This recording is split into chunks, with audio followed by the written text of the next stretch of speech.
নমস্কার বন্ধুরা, আমি সর্বেশ্বর চলে এলাম আরও একটি নতুন মিনি ভ্লগ নিয়ে। রুমের লাগেজ রেখে বেরিয়ে পড়েছিলাম একটি স্টেশনারি দোকানের উদ্দেশ্যে।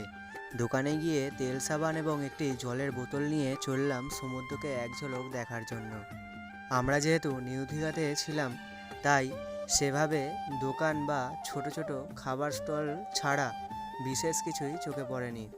তবে হ্যাঁ, এখানে 3 স্টার 5 স্টারের মতো অনেক বড় বড় হোটেল এবং রেস্টুরেন্ট ছিল। আর সমুদ্রের কাছাকাছি অঞ্চলটি ছিল শুধুই ঝাউবনে ভরা। আমার অনুমান যদি ভুল না হয়, হয়তো আর 5 বছরের মধ্যেই ঝাউবনের কোনো অস্তিত্ব আর চোখে পড়বে না, কারণ বহু গাছ কেটে ওখানে তৈরি হচ্ছে বড় বড় বিল্ডিং।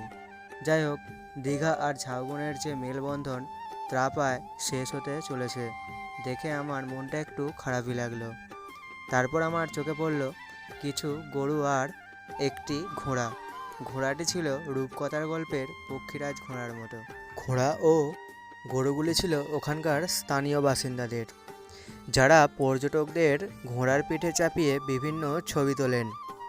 সমুদ্রের কাছাকাছি যখন গেলাম, তখন দেখলাম সমুদ্রের প্রবল হাওয়া আর ঝাউবনের শোঁ শব্দ যেন মন ছুঁয়ে যাচ্ছিল। সব মিলিয়ে এক আলাদাই অনুভূতি অনুভব করছিলাম আমি। সমুদ্রের তীরে ছিল অগণিত পর্যটকের ভিড়। এতটাই ভিড় ছিল যে কোনো মেলার থেকে কম নয়। প্রতিদিনই প্রায় এখানে হাজার হাজার পর্যটক আসেন সমুদ্রকে উপভোগ করার জন্য। সত্যি বলতে এটিই ছিল আমার প্রথম সমুদ্র দেখা।